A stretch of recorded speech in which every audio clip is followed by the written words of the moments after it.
Hello दोस्तों, नमस्कार। आपका स्वागत है आपके अपने चैनल हिंदी हब ऑफिशियल पर।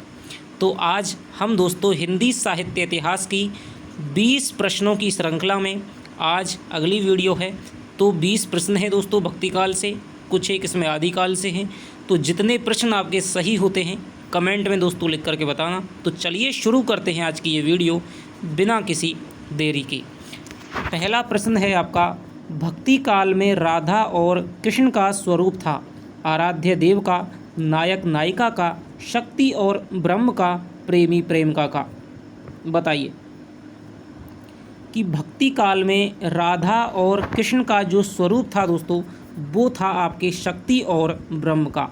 ठीक है, कृष्ण है उनको ब्रह्म माना जाता था, देवता माना जाता था, अवतार माना जाता था। और जो राधा थी उनको उनकी परम आह्लादनी शक्ति के रूप में राधा की है वो स्तुति की गई है। ठीक है, तो शक्ति और ब्रह्म का जो रूप है वो आपके राधा कृष्ण का भक्ति काल में हो जाएगा। लेकिन जैसे ही हम रीति काल में आते हैं तो जो राधा और कृष्ण है उनका जो रूप हो जाता है वो एक प्रेमी प्रेमिका का हो जाता है।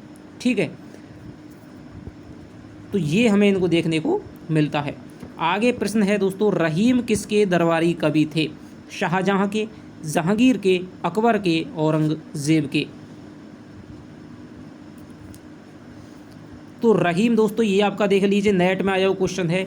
और एक मैं आपको दोस्तों बात बता देना चाहता हूँ कि आप बिल्कुल भी ये अपने माइंड में नहीं रखें कि भाई ये क्वेश्चन वैसे ही कराए जा रहे हैं। सारे के सारे क्वेश्चन दोस्तों आपके कहीं ना कहीं किसी ना किसी एग्ज़ाम में आए हुए हैं और कई कई बार आए हुए। ये तो ऐसे क्वेश्चन है जो आपके कई कई बार आए हुए क्वेश्चन हैं।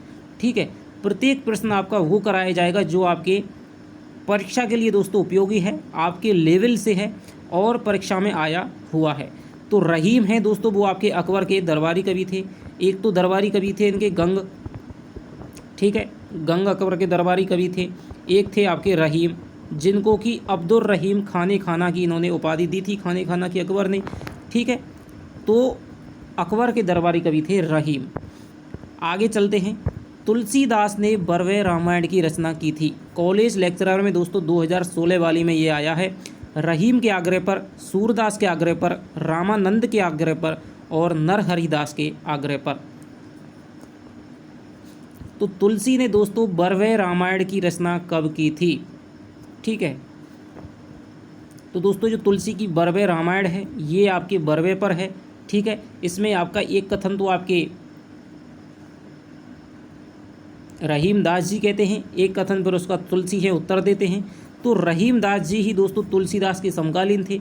1478 में सूरदास जी का हुआ था तो ये इनसे बहुत पहले हो गए थे। रामानंद ये दोस्तों इनसे बहुत पहले हो गए थे, कबीर के गुरु थे। नरहरिदास ये तुलसीदास के गुरु थे। ठीक है, तो इनके समकालीन जो बैठते हैं तुलसी के, एक तो अकबर है इनके समकालीन शासक थे तुलसी के, और रहीम दास जी हो गए।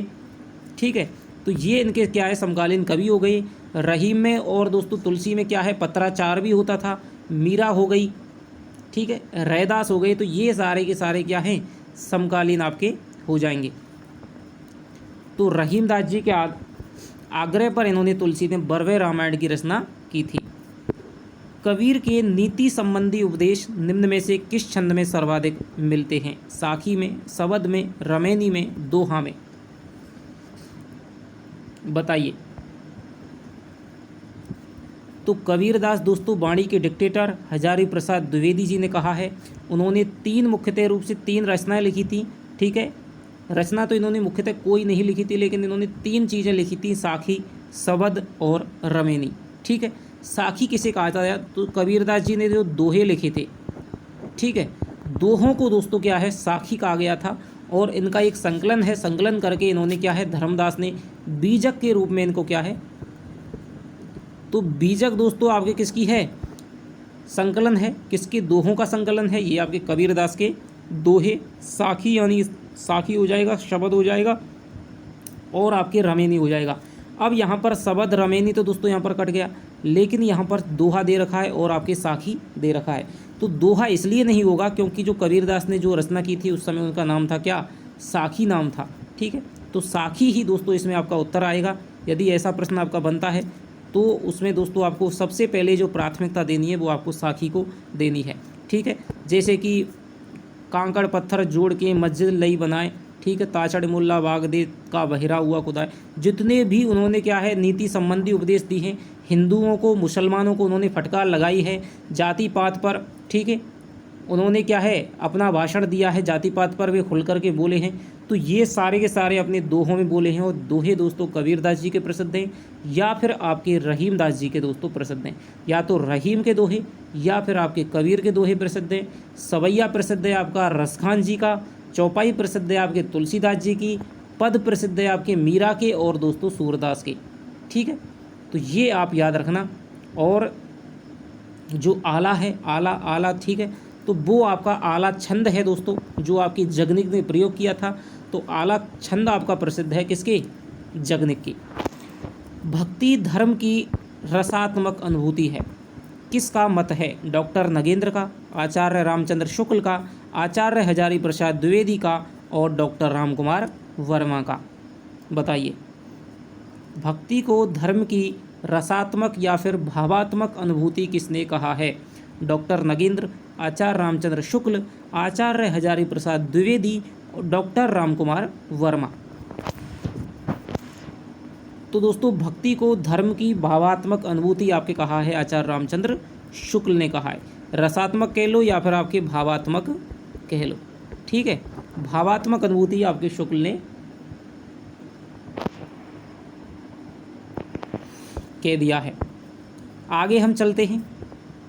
भक्ति का प्रारंभ है वो कहाँ से हुआ था? भक्ति का प्रारंभ कहाँ से हुआ था? पूर्वी भारत से, दक्षिण भारत से, पश्चिमी भारत से, उत्तरी भारत से। बताइए, जितने भी दोस्तों आपके हैं दिल से कीजिए। आपकी स्थिति है दोस्तों, लगातार यदि आप क्लास ले रहे हैं तो आपकी स्थिति दोस्तों निश्चित रूप से दोस्तों सुदृढ़ होगी। और जितनी ज़्यादा आप दोस्तों चैनल सपोर्ट करेंगे, तो मेरा भी दोस्तों कुछ व्यक्तिगत परेशानियां हैं जिनकी वजह से आपकी जो क्लास है दोस्तों वो रोज़ अपलोड नहीं हो पाती है, लेकिन कुछ जिम्मेदारी आपकी भी दोस्तों बनती है। इसलिए आप अच्छी तरह से दोस्तों रेस्पॉन्स दें, जिससे मुझे भी दोस्तों बाध्य होना पड़े कि आपकी जो कक्षाएँ हैं वो आपकी निरंतर रूप से चलती रहें। भक्ति का जो प्रारंभ है वो आप सारे जानते हैं, दक्षिण भारत से दोस्तों भक्ति का आरंभ हुआ था, ठीक है। ये आपका क्या है, ये आपका मैप हो गया, ठीक है, ये आपका मैप हो गया इंडिया का।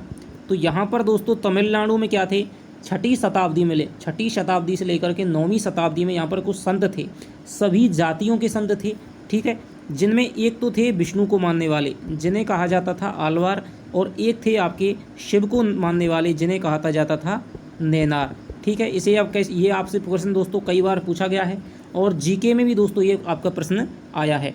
तो नैनार किसे कहते थे? नयन यानी किसके हैं, नयन किसके रहते हैं? शिव जी के 3 नयन हैं, त्रिनेत्र हैं। तो नयनार्थ जो हैं शिव जी को मानने वालों को कहा जाता था नैनार, और आलवार हैं दोस्तों वो कहा जाता था विष्णु को मानने वालों को। तो ये जो संत हैं आलवार, नैनार, ये आपके आलवारों की संख्या थी 12, नैनारों की संख्या थी आपके, ठीक है, नैनारों की संख्या थी आपके 83। क्षमा चाहता हूँ दोस्तों, नैनारों की जो संख्या थी वो 83 थी, जो सिद्धों की तरफ चला गया था थोड़ा दिमाग, ठीक है। आलवार थे आपके 12, नैनार थे आपके 63, ठीक है। ये आपको संख्या भी याद रखनी है। तो 12 हो गए, 63 हो गए। तो इन्होंने दोस्तों छठी शताब्दी से लेकर के एक आंदोलन की शुरुआत की थी, ठीक है, दक्षिण में। और उसको क्या है रामानुज जो कि आचार्य थे, रामानुजाचार्य इनका प्रमुख मत है। इन्होंने दोस्तों एक मत दिया था जिसे कि विशिष्टाद्वैत मत कहा जाता है। 8वीं शताब्दी तक यहाँ पर दोस्तों क्या है, उत्तर में आपके क्या है शंकराचार्य था, उन्होंने 4 धामों की स्थापना कर दी थी, ठीक है। पूरे भारत को सांस्कृतिक रूप से, आध्यात्मिक रूप से जोड़ने का जो कार्य है वो अद्वैत मत के प्रतिपादक शंकराचार्य ने किया था, जिन्होंने आपके श्रृंगेरी मठ वगैरह हैं जो मठों की स्थापना कर दी, गोवर्धन मठ की, ठीक है। तो इन्होंने 8वीं शताब्दी का काल है वो आपके किसका माना जाता है? तो इसके विरुद्ध है वो रामानुजाचार्य ने क्या है एक मत दिया था, विशिष्टाद्वैत मत। तो विशिष्टाद्वैत मत ने क्या है इस भक्ति को क्या है एक बिल्कुल इसका आधार प्रदान कर दिया, एक सुदृढ़ इसको रूपरेखा दे दी। तो ये फिर दोस्तों रामानुजाचार्य है, इनकी ही एक शिष्य परंपरा में आते हैं रामानंद। तो रामानंद दक्षिण में थे, इन्होंने दोस्तों सबको अपना क्या शिष्य बनाया, दक्षिण से चल करके ये भाई साहब क्या है उत्तर आ गए। उत्तर में भक्ति को ले आए और इन्होंने उत्तर में दोस्तों इन्होंने 12 शिष्य बनाए। ठीक है, इनके 12 शिष्य थे, और भी बहुत सारे शिष्य थे, लेकिन प्रमुख शिष्य इनके 12 माने जाते हैं। तो इन्होंने क्या है, यहीं से जैसे रामानंद आए थे उसी प्रकार असम में चले गए, शंकरदेव चले गए, उड़ीसा में पंचसखा चले गए। ठीक है, महाराष्ट्र में वारकरी संप्रदाय था, नामदेव, ज्ञानदेव इत्यादि संत चले गए। ठीक है, तो रामानंदे 12 आए, तो 12 के बाद में 12 शिष्य थे इनके रामानंद के, कबीरदास जी हो गए, ठीक है, रैदास जी हो गए, अनंतानंद हो गए। तो ये सारे के सारों ने मिलकर के उत्तर भारत में क्या है, भक्ति की स्थापना कर दी थी। ठीक है, तो एक तो आपकी प्रश्न ये बनता है, आलवार कौन थे, विष्णु को मानने वाले 12 थे। नैनार कौन थे, शिव को मानने वाले 63 थे। भक्ति की उत्पत्ति कहाँ से हुई थी, ये हमारा प्रश्न था, दक्षिण भारत में हुई थी। सबसे पहले इसको आधार किसने प्रदान किया था, रामानुज ने प्रदान किया था। भक्ति को दक्षिण से उत्तर इतनी बार क्वेश्चन आया है दोस्तों कि भक्ति को दक्षिण से उत्तर की तरफ लाने वाले संत कौन थे, रामानंद थे। भक्ति का उत्तर में प्रचार प्रसार सर्वाधिक किसने किया था, तो वो सबसे पहले कबीर दास ने किया था। उसके बाद में ही दोस्तों यहीं पर फिर क्या शाखाएं बढ़ जाती हैं। विष्णु को मानने वालों में एक तो हो जाते हैं कृष्ण को मानने वाले, कृष्ण के अवतार मानने वाले, एक हो जाते हैं आपके राम के अवतार मानने वाले। कृष्ण के अवतार मानने वालों में सबसे प्रमुख होते हैं आपके सूरदास, और राम को मानने वालों में कौन होते हैं, ये होते हैं आपके तुलसीदास। ठीक है, एक इसकी शाखा हो जाती है, एक तो हो जाती है सगुण, एक हो जाती है निर्गुण। ठीक है, तो निर्गुण में ये आप कबीरदास वगैरह ये आ जाते हैं, सगुण में आपके तुलसीदास वगैरह ये आ जाते हैं। तो ये आपकी क्या है, भक्ति की पूरी पूरी पृष्ठभूमि थी। आगे चलते हैं, हिंदी साहित्य का स्वर्ण युग किस काल को कहा जाता है। ये दोस्तों देख लीजिए, DSSB PGT 2018 में ज़्यादा कुछ घुमा फिराकर दोस्तों प्रश्न पूछे नहीं जाते हैं। मुश्किल के आपके 8 से 10 प्रश्न ऐसे परीक्षा में होते हैं जो आपसे दोस्तों बहुत ज़्यादा थोड़े से आपके लिए दिमाग को हिला देने वाले होते हैं, लेकिन बाकी सारे के सारे प्रश्न वही होते हैं जो या तो पिछली परीक्षाओं में आए हुए होते हैं, या फिर आपने नॉर्मली दोस्तों यदि आपने अच्छी तरह से पढ़ाई की है तो आपको सारे के सारे पढ़े हुए होते हैं। लेकिन कई बार हम इतना भटकते हैं एक चैनल से दूसरे चैनल पर, एक चैनल से दूसरे चैनल पर, दूसरे से तीसरे पर, कि जो बाकी के क्वेश्चन हैं उनमें से दोस्तों आधे तो हमारे इसीलिए गलत हो जाते हैं, या फिर हम उनको संशय में या फिर माइनस मार्किंग की वजह से हम उनको इसलिए नहीं कर पाते हैं क्योंकि हमें उन पर निश्चितता नहीं होती है। तो जहाँ पर भी पढ़िए एक जगह डट कर के पढ़िए, ठीक है, कंटिन्यूटी के साथ में पढ़िए। हिंदी साहित्य का स्वर्ण युग किस काल को कहा जाता है, आधुनिक काल, आदिकाल, भक्ति काल, रीतिकाल। ठीक है, तो आप जानते हैं भक्ति काल को हिंदी साहित्य का स्वर्ण युग कहा है। ठीक है, ये तो आप जानते हैं, लेकिन अब ये क्वेश्चन इस तरह से पूछ लिया जाएगा, 2018 का समय गया, अब ये क्वेश्चन पूछा जाएगा कि भक्ति काल को हिंदी साहित्य का स्वर्ण काल कहने वाले विद्वान हैं आचार्य Ramchandra Shukla, George Abraham Grierson, आचार्य हजारी प्रसाद द्विवेदी, राम कुमार वर्मा। ठीक है, तो ग्रियर्सन ने दोस्तों आपको हिंदी साहित्य का स्वर्णकाल कहा है। बोलने को दोस्तों मैं आपको यहीं पर आपका पूरा टॉपिक भी करा सकता हूं, लेकिन इससे कोई फ़ायदा नहीं है। टॉपिक के लिए आपकी क्लासेज हैं दोस्तों, आपकी वो चल रही हैं, और जितना आप सपोर्ट देंगे उतनी ही जल्दी दोस्तों मैं आपके लिए 1-1.5 महीने में भी कोर्स पूरा करा सकता हूँ। आपकी देरी है, ठीक है, आप रोज़ क्लास लीजिए, अच्छी तरह से रेस्पॉन्स दीजिए। आपका 1 महीने में आपके लिए 4 वीडियो एक साथ डाल सकता हूँ, 5 वीडियो एक साथ डाल सकता हूँ। मेरी आप चिंता छोड़िए, ठीक है। आपको अपनी तैयारी है, वो आपको देखनी है कि हम किस स्पीड से हम तैयारी कर सकते हैं, ठीक है। तो क्लासेज पूरी की पूरी दोस्तों यहाँ पर मैं सारा का सारा बताने लगूंगा तो उसका दोस्तों कोई फ़ायदा नहीं होगा। यदि आपको पूरा हिंदी साहित्य फिर पढ़ना ही है तो फिर आपको क्लासों में आना पड़ेगा। कबीर को रेडिकल सुधारक है वो किसने कहा था? रामविलास शर्मा ने, मैनेजर पांडे ने, बच्चन सिंह ने, नामवर सिंह ने।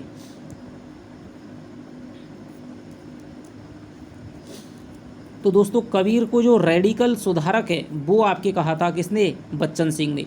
हरवंश राय बच्चन ने कबीरदास जी को रेडिकल समाज सुधारक कहा है। और वाणी का डिक्टेटर पूछा जाता है वो आपके कहा है HP द्विवेदी ने, जिसे कि मैं कहता हूँ हजारी प्रसाद द्विवेदी, ठीक है। वाणी का डिक्टेटर, भाषा का तानाशाह है वो कहा है आपके हजारी प्रसाद द्विवेदी ने। और कबीर को रेडिकल सुधारक है, रेडिकल समाज सुधारक है वो आपके कहा है डॉक्टर बच्चन सिंह ने। रामानंद की शिष्य परंपरा में आते हैं। रामानंद है वो किसकी शिष्य परंपरा में आते हैं? रंगाचार्य, नाथ मुनि, रामानुजाचार्य, पुंडरीकाक्ष। तो ये सारे के सारे दोस्तों आपकी श्री संप्रदाय से संबंधित संत हैं, ठीक है। लेकिन जो रामानुजाचार्य थे, ठीक है, तो रामानंद हैं दोस्तों, वो सबसे पहले रामानुजाचार्य की परंपरा में आते हैं। रामानुज हो गए, इनकी परंपरा में हो गई 10वीं 12वीं नंबर पर हो गए आपके क्या, रामानंद हो गए। उनके 14वें नंबर पर हो गए क्या, तुलसीदास हो गए। ठीक है, तो ये इनकी क्या है, शिष्य परंपरा है। इसी में यहाँ पर इनके क्या हो गए, कबीरदास जी वगैरह आ जाएंगे बीच में, तुलसी से पहले। संवत हो जाएगा 1375 से 1700 तक के साहित्य में कौन सी भावधारा परिलक्षित होती है। सबसे पहले आपको काल है वो आपको याद होना चाहिए, शुक्ल का आपको एग्जैक्ट याद होना चाहिए। इसके अलावा आपको अन्य जो विद्वान हैं उनका आपको आरंभ पता होना चाहिए, किस किस ने कहाँ से आरंभ माना है। सारा का सारा दोस्तों मैंने चैनल पे पढ़ा रखा है। आप प्लेलिस्ट में जाकर के हिंदी साहित्य का इतिहास वाली कक्षाओं को आप थोड़ा सा पढ़ना शुरू कीजिए। मैं पूरा हिंदी साहित्य का इतिहास है आपके लिए दोस्तों, बहुत ही अच्छी तरह से दोस्तों मैं आपको पढ़ा दूंगा। ठीक है, तो मैंने पूरा का पूरा दोस्तों क्या है, आदिकाल की रूपरेखा है, जो आपकी हिंदी साहित्य का काल विभाजन और नामकरण है। 8-10 क्लासों में मैंने आपको इतने अच्छे से करा रखा है कि उसके बाद में एक भी क्वेश्चन आपका अदर कहीं से बनने वाला नहीं है। ठीक है, तो शुक्ल का विभाजन है वो आपको एक एक पता होना चाहिए। शुक्ल ने सबसे पहले आदिकाल की समय सीमा है 1050 से 1375। ठीक है, 1375 से 1700 ये संवत में है दोस्तों। 1700 से 1900 और 1900 से लेकर के अब तक ये शुक्ल का काल विभाजन है। ठीक है, तो यहाँ पर पूछा जा रहा है ये आदिकाल हो गया, ये भक्ति काल हो गया, ये रीतिकाल हो गया और ये हो गया क्या, आधुनिक काल हो गया, जिसे कि गद्य काल कहा है। आदिकाल को इन्होंने वीरगाथा काल कहा है। तो ये सारी चीज़ें यहाँ पर बताने की नहीं है। 1375 ये हो गया भक्ति काल दोस्तों। तो भक्ति काल में किसकी सब सर्वाधिक प्रधानता थी, वो थी आपके भक्ति की। ठीक है, आदिकाल में आपकी वीरता की और श्रृंगार रस की रचनाओं की प्रधानता थी। भक्ति काल में हो गया किसकी प्रधानता थी, भक्ति की हो गई। रीति काल में दोस्तों किसकी प्रधानता हो गई, चमक दमक की हो गई, श्रृंगारिकता की प्रधानता हो गई। ठीक है, पांडित्य पूर्णता की प्रवृत्ति हो गई। और 1900 से जो गद्यकाल आया उसमें आपकी आधुनिकता का बोध हो गया। ठीक है, राष्ट्र भावना हो गई। ये आपकी महत्वपूर्ण प्रवृत्तियाँ हैं, वो सारी की सारी दोस्तों आपको पढ़ा रखी हैं। आगे चलते हैं। कृष्ण के साथ में राधा की महानता संप्रदाय की विशेषता है। श्री संप्रदाय, रुद्र संप्रदाय, ब्रह्म संप्रदाय, सनकादि संप्रदाय। तो कृष्ण के साथ में जो राधा को दोस्तों जो महानता दी है वो आपके सनकादि संप्रदाय में दी गई है। आगे चलते हैं। ओम जय जगदीश हरे की आरती की रचना किसने की है। बहुत बार आपने ये आरती सुनी होगी, लेकिन आपने ये शायद नहीं सोचा होगा कि ओम जय जगदीश है, उसकी आरती की रचना है वो किसने की है। ये दोस्तों सबसे पहले मुझे 11वीं क्लास में इसका पता चला था कि इसकी रचना है, और मैं इतना दोस्तों प्रसन्न हुआ था क्योंकि इस प्रकार के जो प्रश्न मुझे पता चलते थे तो वो इतनी गहराई में जाकर के बैठते थे कि मैं फिर इस प्रश्न को कभी भी नहीं भूल पाया। ठीक है, नेट में भी एक बार ये प्रश्न आया था और तब मैंने वहीं से दोस्तों ये प्रश्न है वो सही किया था। श्रद्धाराम फिल्लौरी, राजा शिवप्रसाद सिंह, शिवानंद, हरिहर स्वामी। ठीक है, तो ऐसे प्रश्न जब आते हैं कि हम भाई जिस चीज़ को रोज़ करते हैं, रोज़ गाते हैं, उस चीज़ का एकदम से पता चले तो फिर एक आश्चर्य होता है दोस्तों। जो चीज़ आश्चर्य के साथ में याद होती है ना, तो उसमें फोकस इतना ज़्यादा लगता है कि फिर उसको भूल नहीं पाते हैं। तो ओम जय जगदीश हरे की दोस्तों वो है आपके श्रद्धाराम फिल्लौरी ने दोस्तों इसकी रचना है वो की थी। केशव दास ने अपनी रचना रामचंद्रिका के अनुच्छेदों को कौन से शीर्षक से अभिहित किया है। कांड, समय, सर्ग, प्रकाश। तो इस प्रकार के दोस्तों थोड़े से बारीक क्वेश्चन भी आजकल बनने लग गए हैं कि केशव दास ने एक लिखी थी रामचंद्रिका। रामचरितमानस है वो आपके तुलसीदास की है। रामचंद्रिका है वो आपके किसकी है, केशव दास की है। तो केशव दास ने जो रामचंद्रिका है दोस्तों, इसको छंदों का अजायब घर भी कहा जाता है। ठीक है, तो केशव दास ने जो रामचंद्रिका है उसको दोस्तों आपके प्रकाशों में विभाजित किया है, प्रकाशों में बांटा है। ठीक है, कांड हैं तुलसीदास के, बालकांड हो गया, अयोध्या कांड हो गया, किष्किंधा, सुंदरकांड, लंका कांड, ये आपके कांड किसके हो गए, रामचरितमानस को कांडों में बांटा है। समय को दोस्तों जो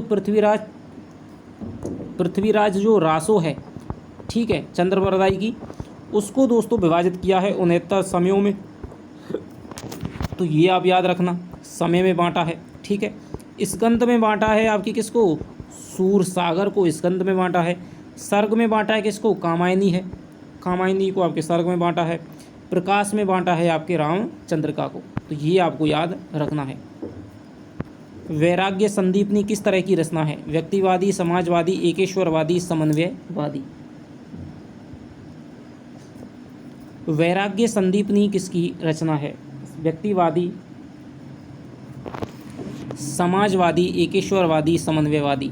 तो ये दोस्तों आपके जो वैराग्य संदीपनी है ये आपके समन्वयवादी रचना है। आगे चलते हैं।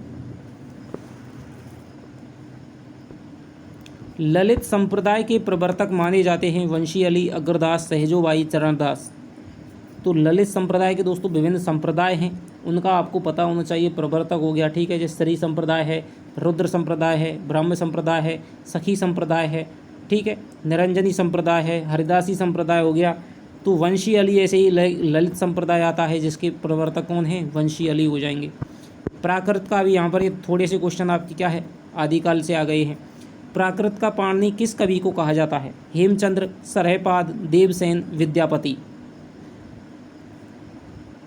तो प्राकृत का जो पाणिनि है दोस्तों वो आपको कहा जाता है हेमचंद्र। इनकी एक रचना थी शब्दानुशासन। हेमचंद्र सिद्ध शब्दानुशासन या फिर शब्दानुशासन कह लीजिए, ठीक है। ये इनका क्या है, एक प्राकृत का दोस्तों बड़ा भारी व्याकरण का ग्रंथ है, इसलिए उनको पाणिनि ने सबसे पहले संस्कृत के व्याकरण के ग्रंथ की रचना की थी और प्राकृत के ग्रंथ की रचना है वो आपकी इसने की थी हेमचंद्र ने, ठीक है। इसलिए इनको क्या है, हेमचंद्र को प्राकृत का पाणिनि कहा जाता है। वारकरी संप्रदाय का संबंध किससे है? रासो साहित्य से, सिद्ध साहित्य से, लोक साहित्य से, इनमें से कोई नहीं। तो वारकरी जो संप्रदाय है दोस्तों, ना तो वो रासो साहित्य से है, ना ही वो सिद्ध साहित्य से है, ना ही दोस्तों वो लोक साहित्य से है। ये है दोस्तों एक महाराष्ट्र का, ठीक है, महाराष्ट्र का वारकरी संप्रदाय है। ज्ञानदेव, नामदेव, ये जो आपकी जो कवि आते हैं, ये आपके जो भक्त आते हैं वो आपके वारकरी संप्रदाय से आते हैं। बीसल देव रासो रचना के बारे में कौन सा कथन असत्य है? यूपी टीजीटी एग्जाम में आया हुआ प्रश्न है। बीसल देव रासो यानी कि दोस्तों सीधे चले जाइए, रासो साहित्य, रासो यानी कि रासो काल कौन हो गया? आदिकाल हो गया। आदिकाल में इनमें इसके कवि हैं कौन से? नरपति नालय हैं। तो बीसल देव के जो रचनाकार हैं वो आपके नरपति नालय, ये आपका सही हो गया। इसमें राजा के शौर्य पराक्रम का वर्णन है, इसे दोस्तों पीछे छोड़ देते हैं। यह गीत नृत्य परक रासो परंपरा ग्रंथ है, ये आपके लिए दोस्तों विशिष्ट हो गया, शायद आपको अब तक नहीं पता हो। यह गीत नृत्य परक रासो परंपरा का ग्रंथ है, बिल्कुल सही है। यह शुद्ध लोक रंजन की रचना है, यह शुद्ध लोक रंजन की रचना है, ये भी दोस्तों कथन है, बिल्कुल सही है। इसमें राजा के शौर्य पराक्रम का वर्णन है, ये दोस्तों बिल्कुल कथन गलत है, क्योंकि जो बीसल देव रासो है आदिकाल की एक ऐसी रचना है जो विशुद्ध दोस्तों आपके क्या है, श्रृंगार रस की रचना है और इसमें वियोग श्रृंगार इसमें ज़्यादा है। जैसे कि आपके बसंत विलास हो गया, बीसल देव रासो हो गया, राउल वेल हो गया, ये आपके क्या है, श्रृंगार रस की कृतियाँ हैं। विद्यापति की पदावली हो गई, ठीक है। तो ये आपके क्या है, रासो ग्रंथ हैं, लेकिन इसमें क्या है, श्रृंगार रस से ये युक्त हैं। तो राजा की इसमें शौर्य वगैरह का कहीं भी दोस्तों वर्णन नहीं हुआ है। ये तीनों इसके बारे में क्या है, सत्य है। नृत्य परक रासो परंपरा ग्रंथ है, बिल्कुल साफ सही है। कौल ज्ञान निर्णय के रचनाकार हैं मत्स्येंद्रनाथ, गोरखनाथ, जलंधरनाथ, गोपीचंद्र नाथ। उत्तराखंड टीजीटी एग्जाम में प्रश्न आया हुआ है, तो ये आपको याद रखना है। कौल ज्ञान निर्णय आपकी है मत्स्येंद्र नाथ की, जिन्हें कि मच्छंद्रनाथ कहा जाता है। और ये गोरखनाथ के दोस्तों क्या है, गुरु थे। एक बार मत्स्येंद्रनाथ है वो क्या है, स्त्री व्यभिचार, परम योगी होने के बावजूद भी स्त्री के क्या है, उसके रूप पास में उसके में फंस गए थे। तो गोरखनाथ ने क्या इनको उबारा था, तब से ये उक्ति प्रसिद्ध है। जाग मच्छंदर गोरख आयो, ये आपके विश्वम्बरनाथ उपाध्याय का एक उपन्यास भी है। आगे चलते हैं। आदिकालीन काव्य धारा में उपलब्ध नहीं है। सिद्ध साहित्य, जैन साहित्य, सिख साहित्य, नाथ साहित्य। तो आदिकाल दोस्तों जब हम पढ़ते हैं आदिकाल को, ठीक है, आदिकाल के 4 भाग कर लेते हैं हम। डॉक्टर नगेंद्र ने 5 भी किए हैं, ठीक है।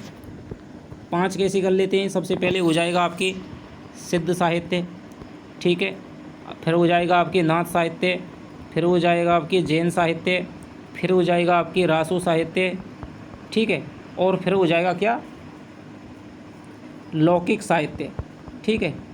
लौकिक साहित्य में क्या हो जाएगा, पद्य साहित्य हो जाएगा, गद्य साहित्य हो जाएगा। गद्य साहित्य में आगे उक्ति व्यक्ति प्रकरण है, शब्दानुशासन है इत्यादि रचनाएं आ जाएंगी। लौकिक पद्य साहित्य में आपके विद्यापति आ जाएंगे, खुसरो आ जाएंगे। इसके अलावा साहब आपके बसंत विलास आ जाएगी, राहुल वेल हो जाएगी, ढोला मारूरा, दूहा हो जाएगी। ये आपके आदिकाल है दोस्तों। इतना सा आदिकाल के बारे में जानो। नामकरण वगैरह किसका है, किस कवि ने किस प्रकार से इसकी शुरुआत मानी है। सिद्ध साहित्य को पढ़ो, नाथ साहित्य को पढ़ो। नाथ साहित्य में तो केवल एक हैं, गोरखनाथ हैं। सिद्ध साहित्य में आपके 2-3 कवि हैं मुश्किल से। सरपा है, ठीक है, लुइपा है, सरपा है, 2-2 3-3 इनकी बातें हैं। जैन साहित्य में आपकी 5-10 रचनाएं हैं। रासो साहित्य में आपकी पृथ्वीराज रासो है, बीसलदेव रासो है, जगनिक प्रमल रासो है। ये मुख्यतः हैं और बाकी वगैरह के नाम वगैरह हैं। लौकिक साहित्य में आपकी 4-5 रचनाएं हैं। बसंत विलास है, ठीक है, राहुल वेल है, इनकी 2-2 3-3 बातें हैं। ये आपका दोस्तों आदिकाल हो गया। कितना दोस्तों आदिकाल को इतना कठिन मानता था मैं शुरुआत में, जब मुझे नहीं पता था आदिकाल के बारे में इतना, तो शुरुआत में जब मैं आदिकाल की, लेकिन जैसे ही मैंने दोस्तों पढ़ा उसके बाद में बहुत ही ज़्यादा ये सरल हो जाता है। और आदिकाल से आपका कुछ एक कथन वगैरह आते हैं तो वहाँ पर भी दोस्तों फिक्स है। यदि सिद्धों के बारे में कोई बातचीत चल रही, क्योंकि आचार्य रामचंद्र शुक्ल ने तो इन्हें सांप्रदायिक शिक्षा कह करके क्या है नकार दिया है, उनके बारे में इन्होंने क्या है कुछ ज़्यादा नहीं बोला है। या तो इन पर बोलेंगे कौन, या तो इन पर बोलेंगे राहुल सांकृत्यायन, जिन्होंने क्या है हिंदी काव्यधारा लिखी थी 1944 में, ठीक है, सिद्ध सामंत काल कहा था। और या बोलेंगे इस पर दोस्तों राम कुमार वर्मा, ठीक है। तो 2 ही आदमी बोलने वाले, एक तो राहुल सांकृत्यायन, एक हो गए राम कुमार वर्मा, ठीक है। तो आदिकाल पर यदि सिद्ध साहित्य में बोलते हैं, ठीक है, नाथ साहित्य पर यदि बोलते हैं तो वो बोलते हैं हजारी प्रसाद द्विवेदी, ठीक है। यही आपके सबसे ज़्यादा कबीरदास पे बोलते हैं। तो कथनों के बारे में दोस्तों आप ये भी आप थोड़ा सा आपकी यदि समझ है, आपने अच्छी तरह से यदि समझा है, किसी ने आपको समझाया है, तो आप अच्छी तरह से कथन कोई सही करना दोस्तों कोई बड़ी बात नहीं है। यदि आपने शुक्ल के 4-5 कथन है तो उसमें आप एक समानता देख लीजिए, आपको एक बात कहने का दोस्तों एक जोर मिलेगा, अधिकार भाव मिलेगा। और ये अधिकार भाव केवल किसका है, शुक्ल का है, ठीक है। ऐसा लगेगा भाई इस आदमी ने ये बात कह दी तो कह दी, नहीं तो नहीं कही, ठीक है। ये बात इसने हाँ कर दी तो सही है, ना कर दी तो फिर गलत है, ठीक है। तो जैसे कोई कभी तुलसीदास है, तुलसीदास के बारे में कोई कथन कहा है, ठीक है, 3 तो दे रखे हैं, रामचंद्र शुक्ल, राम कुमार वर्मा, हजारी प्रसाद द्विवेदी। एक दे रखे हैं सब कौन,